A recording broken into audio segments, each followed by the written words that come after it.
Let's start with the problems. When we started working, we later detected, beyond what we had seen during COVID, what problems we had or what we had noticed after the first Optimus Prime transformation. The first thing we saw was a lot of work in progress. We have talked about this a lot. I like to call it the company's cholesterol. How much cholesterol does the company have? Or how much cholesterol does the service we are providing have? The operations or the processes we are working on. In this case, we had what all companies have. Efrat mentioned the reasons at the beginning, work that gets stuck, and then we start something else. Well, all the reasons our colleagues have, described in previous talks about why we have a high wipe, I won't reiterate them here. A lot of blocked work.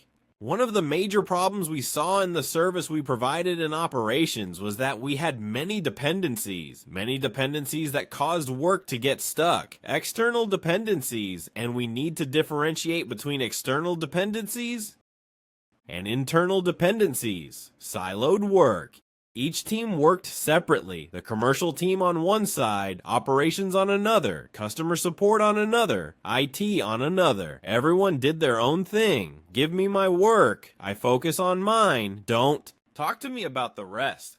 This probably sounds familiar to you, as it also tends to happen in organizations. As a result, dissatisfied clients. When will mine be ready? When will we deliver? We should have finished the project by this date, but we haven't. It has so many problems. This happened day after day. The custom marker team was also very tired of receiving those calls from unhappy clients. It was very difficult to scale the organization. Why? Because when we had so many projects in progress, adding more people to the team didn't necessarily make things faster. You might recognize this situation. When we have too many projects going on at once, adding more people doesn't speed things up. The only thing it does is overload the system even more. Overloading the workflow. As a result, they couldn't continue expanding to more countries because they thought, if we really want to enter more countries and add more hotels, how much staff do we need to make this happen? It became very complex to scale the organization. Custom of delay, another major problem, another big element we realized. In other words, for every month that passes without delivering, how much money are we losing? And all of this led to a very, very dissatisfied team. Why? Because, in the end, there was pressure to finish everything yesterday. Now, multitasking, here and there. All these factors you've been recalling ultimately had a global impact on the client, on the company, and most importantly, on the employees. In the end, they were overwhelmed by working this way.